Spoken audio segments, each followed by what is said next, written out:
बिस्मिल्लाहिर्रहमानिर्रहीम। अस्सलाम वालेकुम स्टूडेंट्स। टेंथ केमिस्ट्री का चैप्टर नंबर 9 लेक्चर नंबर 4 में हमने पढ़ना है microscopic characteristics of forward reaction and reverse reaction. इसके अलावा हमने डिस्कस करना है macroscopic characteristics of dynamic equilibrium. ये दो चीज़ें जनाब आज के लेक्चर में हमने पढ़नी है। फॉरवर्ड और रिवर्स रिएक्शन क्या होता है जी? रिवर्सिबल रिएक्शंस के अंदर दो तरह के रिएक्शंस हो रहे होते हैं, एक फॉरवर्ड रिएक्शन होता है, एक रिवर्स रिएक्शन होता है। फॉरवर्ड और रिवर्स रिएक्शन से पहले हम रिवर्सिबल रिएक्शंस को थोड़ा सा रिवाइज कर लेते हैं। वो रिएक्शन जिसमें प्रोडक्ट्स रिकम्बाइन होकर रिएक्टेंट्स बनाते हैं, ऐसे रिएक्शंस को रिवर्सिबल रिएक्शंस कहते हैं। रिवर्सिबल रिएक्शंस प्रोसीड करते हैं फॉरवर्ड डायरेक्शन में भी और रिवर्स डायरेक्शन में भी। फॉरवर्ड डायरेक्शन में रिएक्टेंट्स रिएक्ट करते हैं, प्रोडक्ट्स बनाते हैं, और रिवर्स डायरेक्शन में रिवर्स रिएक्शन के अंदर प्रोडक्ट्स रिएक्ट करते हैं और रिएक्टेंट्स बनाते हैं। अब हम फॉरवर्ड और रिवर्स रिएक्शंस की जो कैरेक्टरिस्टिक्स हैं वो हम पढ़ते हैं डिफरेंस की शक्ल में, और ये इम्पोर्टेंट क्वेश्चन भी है जो बोर्ड के एग्ज़ाम में पूछा जाता है। What is the difference between forward reaction and reverse reaction? Forward और रिवर्स रिएक्शन में डिफरेंस क्या है?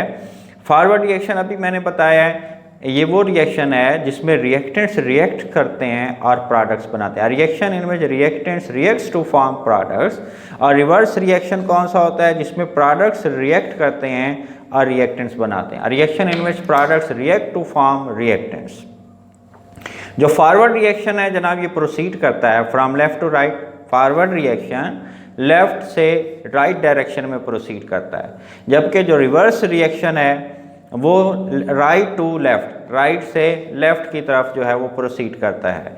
इनिशियल स्टेट के अंदर जो रेट ऑफ फॉरवर्ड रिएक्शन होता है वो क्या होता है? फास्ट होता है। ये चीज़ हम बार बार डिस्कस कर चुके हैं। क्यों फास्ट होता है हमने पहले भी पढ़ा है। जो रेट ऑफ रिएक्शन होता है वो डायरेक्टली प्रोपोर्शनल होता है to the active mass of reactant या to the molar concentration of reactant. React करने वाली अशिया के एक्टिव मासेस के या कंसंट्रेशन के डायरेक्टली प्रोपोर्शनल है। स्टार्ट के अंदर रिएक्टेंट्स की कंसंट्रेशन ज़्यादा होती है, इसलिए जो फॉरवर्ड रिएक्शन है वो तेज़ी से प्रोसीड करेगा, उसकी स्पीड ज़्यादा होगी, यानी रेट ऑफ फॉरवर्ड रिएक्शन जो है वो क्या होगा?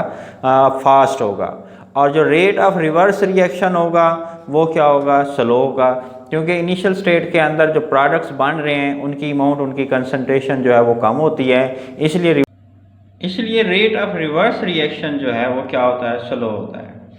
लेकिन with the passage of time rate of forward reaction जो है वो स्लो डाउन होता जाता है। क्यों स्लो होता है? क्योंकि with the passage of time reactants की जो अमाउंट है वो कम होती जाती है। जब रिएक्टेंट्स की अमाउंट कम हो जाएगी, कंसंट्रेशन कम हो जाएगी, तो उसके रिएक्ट करने का रेट भी क्या हो जाएगा? कम हो जाएगा। रेट ऑफ रिएक्शन जो है वो ग्रेजुअली जो है वो क्या होता है? डिक्रीज होता है। और जो रेट ऑफ रिवर्स रिएक्शन है वो ग्रेजुअली क्या होता है? इंक्रीज होता है। इसके ग्रेजुअली इंक्रीज होने की रीज़न क्या हो सकती है? क्योंकि with the passage of time products की जो कंसंट्रेशन है वो क्या होती जाती है? इंक्रीज होती जाती है। जब प्रोडक्ट्स की कंसंट्रेशन ज़्यादा होगी, क्योंकि रिएक्शन के रिएक्ट करने का रेट कंसंट्रेशन पे डिपेंड करता है, प्रोडक्ट्स की कंसंट्रेशन ज़्यादा होगी तो रेट ऑफ रिवर्स रिएक्शन भी क्या होगा? ग्रेजुअली इंक्रीज होगा। तो 5 पॉइंट हमने डिस्कस किए हैं डिफरेंस के अंदर, 4 पॉइंट हमने डिस्कस किए हैं। फर्स्ट पॉइंट के अंदर हमने कहा है जी रिएक्टेंट्स रिएक्ट करते हैं, प्रोडक्ट्स बनाते हैं, और रिवर्स रिएक्शन के अंदर प्रोडक्ट्स रिएक्ट करके रिएक्टेंट्स बनाते हैं। ये reaction left to right proceed करता है, ये राइट टू लेफ्ट प्रोसीड करता है। इनिशियल स्टेट के अंदर रेट ऑफ फॉरवर्ड रिएक्शन जो है वो फास्ट होता है, रेट ऑफ रिवर्स रिएक्शन जो है वो स्लो होता है, जबकि rate of forward reaction gradually decrease होता है और rate of reverse reaction gradually क्या होता है? इंक्रीज होता है। अब हम डिस्कस करते हैं जो माइक्रोस्कोपिक कैरेक्टरिस्टिक्स हैं डायनामिक इक्विलिब्रियम की, वो हमने पढ़नी है।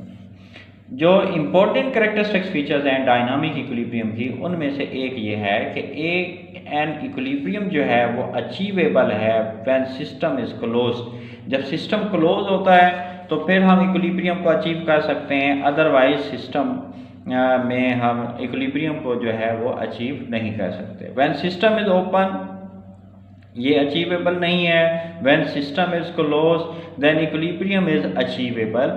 इसको अच्छे तरीके से समझने की कोशिश करें। फर्स्ट करें, हमारे पास कैल्शियम कार्बोनेट है और इस कैल्शियम कार्बोनेट को जब हम हीट करते हैं, कैल्शियम कार्बोनेट डिकम्पोज होकर कैल्शियम ऑक्साइड और कार्बन डाइऑक्साइड बनाता है। कार्बन डाइऑक्साइड गैस जो है इस ओपन सिस्टम में से क्या कर सकती है, एस्केप कर सकती है। कार्बन डाइऑक्साइड जब एस्केप कर जाएगी, कार्बन डाइऑक्साइड कैल्शियम ऑक्साइड के साथ रिकम्बाइन होकर रिएक्टेंट्स नहीं बनाएगी, रिएक्शन रिवर्स नहीं होगा। रिवर्स नहीं होगा तो इसको हम रिवर्सिबल नहीं कहेंगे। जब ये रिएक्शन रिवर्सिबल नहीं होगा तो रेट ऑफ फॉरवर्ड रिएक्शन और रेट ऑफ रिवर्स रिएक्शन जो हैं वो इक्वल नहीं होंगे। इक्वल कब होंगे, जब सिस्टम क्लोज होगा। वो कैसे, देखें, जब ये सिस्टम क्लोज होगा, इसको हम कार के ज़रिए सिस्टम को क्लोज कर देते हैं। अब जो है जब कैल्शियम कार्बोनेट को हम हीट करेंगे तो कैल्शियम ऑक्साइड और कार्बन डाइऑक्साइड बने हैं। कार्बन डाइऑक्साइड अब एस्केप नहीं कर सकती, कार्बन डाइऑक्साइड अब इसमें से एस्केप नहीं कर सकती। जब एस्केप नहीं कर सकती तो ये कैल्शियम ऑक्साइड के साथ रिएक्ट करके कैल्शियम कार्बोनेट बनाएगी, रिएक्शन रिवर्स हो जाएगा। यानी फॉरवर्ड रिएक्शन भी होगा, रिवर्स रिएक्शन भी होगा, दोनों रिएक्शंस होंगे। एक स्टेज आन पहुंचती है जब दोनों का रेट जो है वो इक्वल हो जाता है, फिर हम कहते हैं इक्विलिब्रियम इस्टेब्लिश हो गया है। क्लोज सिस्टम के अंदर इक्विलिब्रियम इस्टेब्लिश हो जाएगा।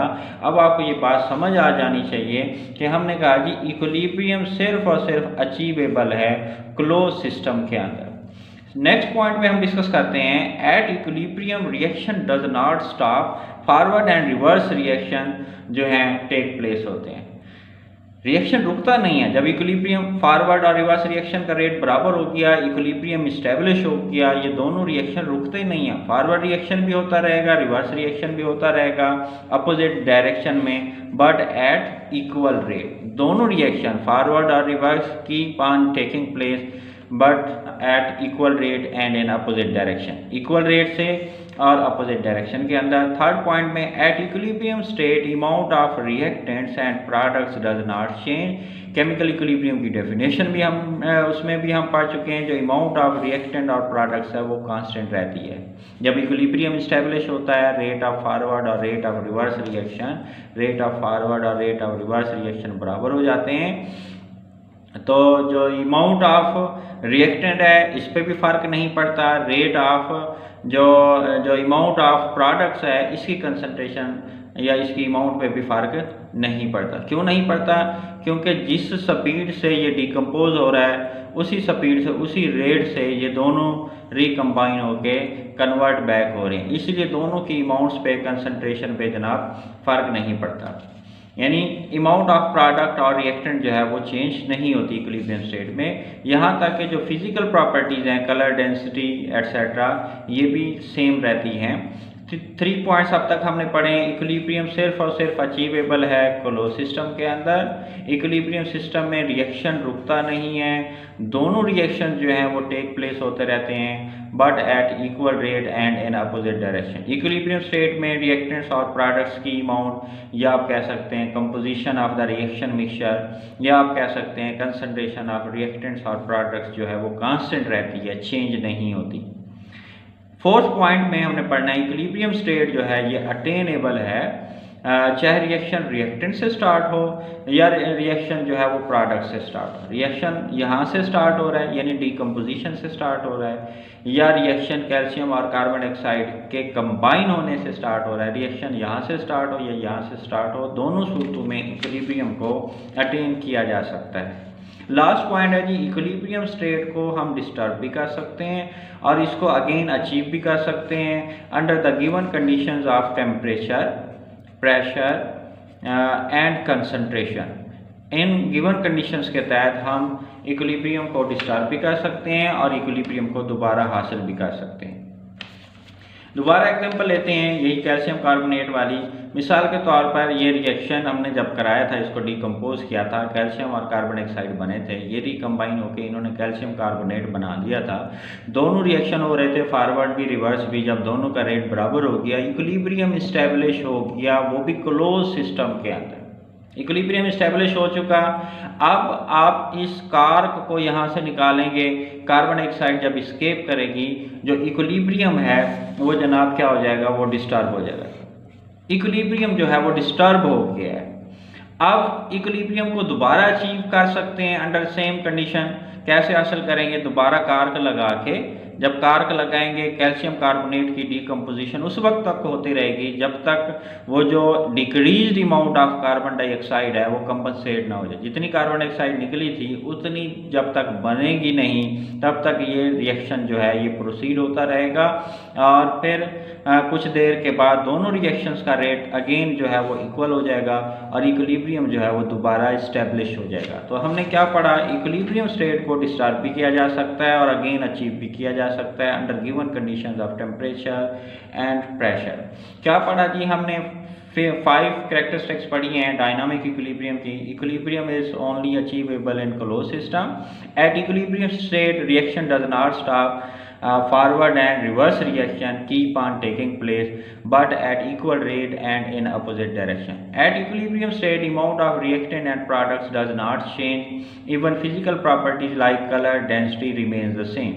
Equilibrium state is attainable either reaction start from reactants or from products. Equilibrium state को हम डिस्टर्ब भी कर सकते हैं, अचीव भी कर सकते हैं under given conditions of temperature, pressure and concentration. Thanks.